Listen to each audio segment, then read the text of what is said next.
A very good afternoon to you all. How are you all doing? I hope December is treating you well so far. You're welcome to VOS TV Gist Time. And if you haven't subscribed yet, please do want to hit that subscribe button. Like, what are you waiting for? And engage us by commenting. My name is Mary Okaka, and with me as an anchor is the very beautiful. Thank you so Then much I for need your Papa. Thank you so much, Olufibu, as well. How Thank you you. doing? Well, I'm good, thank you. And joining us, although he's not a very regular face on VOS TV, just time is the very articulate Mr. Ologundudu. Hey, thank you, my beautiful presenter. You guys are looking so beautiful. Thank you so much. Thank you so much. Okay, you're welcome. Okay, so guys, today we have some very hard-hitting topics for you. First of all, we're going to look at the CBN's new withdrawal limit policy. And then after that, we're going to go straight on to the INEC circulation on the trending video of INEC officials collecting VINs as voters verification number from the database into their phones. And we're going to round up with the whole PDP internal conflict and how it is going to affect the forthcoming elections. So first of all, we're going to obviously start with CBN's withdrawal limit policy, and for that, I'm going to pass over the baton. First of all, to my co-anchor Benahi. Benahi, what do you think? A lot has been going on in this country, and I will not say the new development or the newest development from CBN has been the highlight of this year. That will be an overstatement. But I feel like at some point we need to re-strategize another part, the form of or their own point of view, whereby they want the naira to gain its value back. They took this procedure to say that we don't really want cash like just lying around. We don't want to curb the inflow and outflow of persons just using cash and just adopt the cashless policy, thereby making our money gain weight in context and everything. But the circular sent by or released by CBN stating that individuals cannot withdraw more than 20,000 naira per day and 100,000 naira in a week, meaning that as an individual, if you need to withdraw more than 40,000 naira in a day, it's not possible. And if you still insist that you want to withdraw that 40,000 naira, you're going to incur 5% off the other. You understand? And I'm like, what is going on? And as a company, you cannot withdraw more than 500,000 naira in a week. I understand, but maybe they are trying to say, okay, let's just adopt so many things, but we have not gotten there yet. You say we are going strictly this cashless policy and what have you, because you have so many network glitches. There are students trying to pay school fees, your remitter did something, you have to transfer to another account, you have to withdraw, and it's going to limit a lot of persons. I know part of this is they are saying is that politicians, this is the election period, they don't want the whole stomach infrastructure, persons just saying take 5k, vote for me, take this thing, vote for me, and they cannot do it via electronic means. So I'm trying to see who is maybe the criminals or stuff like that. But I feel like it's not going to hold water. Believe that it's not going to be effective because it might cause more problems for individuals than the good you are trying to see. Like what they said, redesigning the naira. They said, oh, they are going to redesign the naira so that persons can return their money, and then politicians will not have the opportunity, those dubious politicians will not have the opportunity for them to like give money like unnecessarily and what have you. And when we saw the naira, it's almost like the money you spent over 200 billion for the redesigning of the naira. And then what came out was just colorized notes. So it's just like if you cannot prove to us that you are capable of saying you want to do something and we see the aftermath effect and how it changes the economy positively, I feel this is not the right step in the right direction. Okay, thank you very much. For those of you who are still in the dark, because I don't feel like there's anybody that is at this point still unaware So of persons are unaware. well, for those of you who are still unaware, you don't know what is going on, I'm going to give you a brief rundown. Okay, so yesterday, it was actually the day before yesterday, but yesterday it went widespread. CBN released a memo through their Director of Banking Supervision, Haruna B. Mustafa, on a new withdrawal limit policy for Nigerians. So, according to the memo, Nigerians are going to be able to withdraw only 20,000 naira per day and only 100,000 naira per week. And then for companies, it's 20,000 naira per day and 500,000 naira per week. There will be exceptions for special companies to be able to withdraw as much as 2 million. That is the limit for special organizations and individuals within under certain requirements in a month. That is, per month you can only withdraw 2 million naira. So Benahi, you've actually said a lot. Mr. Black, what do you think? You know, in Nigeria, when the rich are making a policy, or let me say the elites, the policy only affects the poor.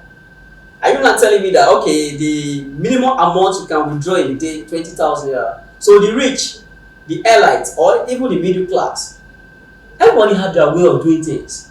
We all know that. Everybody always have a way out. 20,000 naira minimum amount of money you can withdraw in a day. To me, it's just a way of punishing the masses. Yes. Okay, now you are building your house, you want to move your house. So are you telling me that, okay, fine, you want to buy wood, this, that, so 20,000 now will be enough for you to do that? No. The rich always find a means to make sure that they compare and control the obedience of the masses. Who are the masses? People in the street. People that have nothing to live with. So, like now, a politician, are you not telling me that a politician cannot withdraw amount of money that is more than 20,000 in a day? What are we saying? See, I always said it. We will keep deceiving ourselves until we tell ourselves the truth. Let us be plain. They're saying that this is what you should withdraw. But if you are going to exceed that amount, I've said it several let's say you times. withdraw 30,000 in a day, they are going to charge you 5% on the 10,000 naira extra. Forget. That See, let me tell you something. understand? There was a day I was inside the bank. A guy just walking in. He don't even kill you on the line. He just walks straight. I asked, please, I want to see the manager. I was like, really? Manager? Just went upstairs, do their soft document. Before you know, the guy come out with Ghana must go, move out. So see, any policy that is made by either federal government, the state government, or the local government, it is meant for the rich. I beg to differ.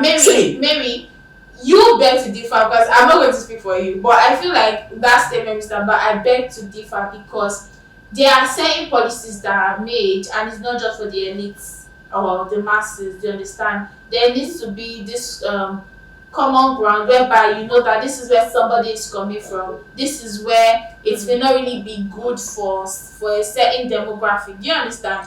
Like what they are saying is good. Cashless policy. Don't always go around with money. What they're trying to say is, if you must do transactions that exceed 20,000 naira, do it online. A democratic system of government, right? So I think before government can make any decisions, or before they can, okay, this is our final say, they need to conduct the public. You can't just sleep and wake up one day and say that you want to make a decision. You get my point now? This is not a military system of government. Get my point now? This is a democratic. So democratic have to carry the people. What is democracy? Government of the people, by the people, and for the people. So you're not making a policy that the people are not aware of. So what do you think? No, this is policy. What I want to come in is, this is more than a government policy. It's also an economic Who made the policy? It's not the government that made the policy. It's the government that made the policy. It's more than just a government policy. Let us be honest. Yes. It is more of an economic policy than a government policy, because if you ask them questions, okay, why did you do this because this is not the first time the CBN is rolling out directives or policies without consulting the masses. This is not the first time they are doing it. And this is not, it's not Nigeria it started, let me just put it like that. It didn't start in Nigeria. Other countries all over the world also do it. The CBN just comes, their central banks just come out and be like, oh, we are going to do so and so policy. And we believe from our findings, from our surveys, that this is what the country needs at this time. But where the problem comes in, and where I feel like this is where a lot of people are going to have issues with it, is Nigeria is still a very largely cash dominant society. are you trying to tell me that you want the average market woman that is selling oranges and plantains to be paying for her oranges online? Exactly. For whom? The abokis that I've said the next thing you're going to buy bag of rice in the market, bag of rice right now is already over 40-something thousand. You're telling our Igbo customers, see my guy, be like say this bag of rice. No offense, but I just don't need Igbo accent. I don't love accents though. I just tell them that. Let me transfer this 40 pounds. They'll say no, my sister, leave that. And then there's this thing in Nigeria where I think it's because of fraudsters, because of the prevalence of fraudsters. A lot of people are like, we don't trust alerts. CPOS alerts and all that. Exactly. And not all of them. Like I've actually seen some of these traders have POS with them, and for me that's a really nice thing. But not all of them are able to get this. Like your average market woman that sells oranges does not have a POS handy. Yes. So how is she going to be buying things when you tell her she cannot go to the bank to withdraw her money in large amounts? How is she going to buy these things? And these people are barely surviving, and you're telling them that you're going to add extra 5%, 10% if you're going to exceed the limit for that day. I feel like it's going to be, I don't call it hardship, but I feel like it is a very drastic decision that is not needed in our present economy. Right even at the now. Senate, a few days ago, I watched a video online. They were debating on this new CBN policy. See, don't let us deceive. See, Nigeria is a country whereby the government believe that they can do and undo, that nobody will question or query them. Oh, this is a democratic system of government. We must understand that a system that is democratic must always remain democratic. You understand? You are okay now as a student, for example, I want to pay 120,000 for my school fees. So I said that I should wait for so day before I can meet up. Now the charges. Now another question is this. They say, okay, if you are withdrawing more than 20,000, this, that. There is a charges that will be charged for, right? Now those charges that they are charging people, that the bank are charging their customers. What is the money meant for? They need you to go digital. They need you to go. You don't want to lose your money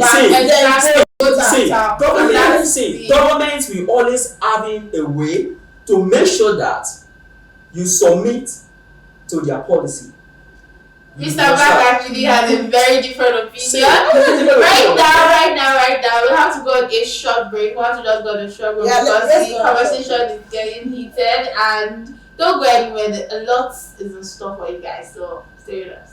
My people, if una never hear, make una hear this correct news I bring una. For VOS Global Media Limited, we dey run promo way past Pro Max. We be the #1 master for ogbonge coverage service for Naija. We dey cover political rally, burial ceremony, wedding ceremony, graduation ceremony nko, and inter-sport event. We go make people sabi your school wella. No be only that one o, for church event, crusade, anniversary, and harvest, we dey for you. With us, distance no be barrier. If you want make many people watch your event live as it dey happen anywhere in the world, we fit help you run am. We dey run all these our services for chikini money wey oyibo dey call promo price. This promo go last from now till December. Oya, hurry now! Come meet us for our office address wey dey 82 First East Circular Road, Benin City, or make you call us for this number 08022547837. You fit follow us for all our social media handle wey be VOS TV Naija. VOS Global Media, quality for chikini money. Welcome back to this time. We still have Mr. Black with B and the beautiful Mary Okaka. A lot has been going on whereby millions of Nigerians are talking about what is happening, whereby Inec released a circular. Let me just give you the background story. There was a video circulating the internet whereby Inec officials, they were actually taking the VIN voters identification number from Inec's database to their phones. And so it's, this is it's a sensitive information from different individuals. And people are like, why are you guys doing that? Let me try to you guys. Mr. Black, what's your opinion on this? Because Inec's database, as an official, you are meant to register persons, give voters card, and then the VINs on these PVCs? Okay, there's a reason for that actually. According to them, the officials are taking the VINs out because of people that have not yet collected their voters card, their permanent voters card, people that are newly registered from January to July, because they are going to send it to the offices in order for them to print the PVCs for the people to collect. So, according to Inec, that was the reason why they collected it. Thank you, my beautiful presenter. As I always said, Nigeria is a country whereby you can do anything and go away with it without nobody questioning you whether what you do is right or wrong. INEC, for crying out sake, INEC, how can you put such a sensitive information in your phone? On the first place, they need to ask them some questions and they do need to answer. Because that phone is the office phone, even per se. It is a disgrace to INEC that they don't have a backup. Even on your database, on your computer, your laptop, desktop, whatever, you must have a backup for your information, especially if the information are sensitive. So INEC are not trying their positive best to make sure that this coming election will be free and fair. Yes, to me, because look at what is happening around. Body of INEC offices. Look at what happened at Imo State a few days back. So it's a disgrace to INEC. No security. Even their material. Are you sure that their material are really checked enough to make sure that they are capable enough to run the next year election? So to me, that decision of them to be putting such sensitive information in their phone, something is going on. Something is going on. I feel that INEC has a lot to do, and this is not just about the circular they release and stuff like that. A lot of incidents, like you said, offices being burnt. Yes. I feel, and the issue on ground, because Nigerians are reacting to this. This information should not just be taken to their own personal phones. I don't know if you have a different opinion. The thing is, for this INEC case, I don't know. It could be work phones. It could be that they were actually doing it for work, because right now there's a PVC shortage. A lot of people are complaining, we've not seen our PVC yet, especially people that registered January to July. So maybe they're trying to make it more expedient for these people to get their PVCs. I'm not arguing with that. I'm not saying they have bad intentions or anything. But reactions, a lot of Nigerians are like, because in the video, I think somebody mentioned in the comment section, like in the video, a lady, one of the officials was shouting, our local. So a lot of Nigerians are like, are you sure these people are not being partisan? Are you sure it doesn't mean something else? And then people are asking, okay, INEC, you are being very expedient about this particular issue. What about underage voters in the system? What about the burning of INEC offices around Nigeria? So I just feel like there's a lot of questions. There are a lot of questions, and INEC and the Nigerian government need to come out to make sure that this thing is actually feasible. I mean, the All Progressive Congress recently said that they don't believe that the use of beavers and all these stuff is going to work for the elections. And with the way everything is going, they are making more persons doubt the whole process. If it's going to be free and fair, if it's going to be credible. So I feel like the Nigerian government and the INEC has to do a lot. They have to put a lot in place in terms of security, in terms of monitoring their workers to make sure that there are lesser incidences and the election comes out well. So that's all the time we have today. Thank you so much for staying tuned on VOS TV this time. My name is Mary Okaka, and with me was and Mr. Black Ologonidu. Thank you so much for staying tuned. Do not like and do not forget to engage us. Tell us your views in our comment section, and we will ensure that we get to you. Thanks so much for staying tuned. Have a blessed day ahead.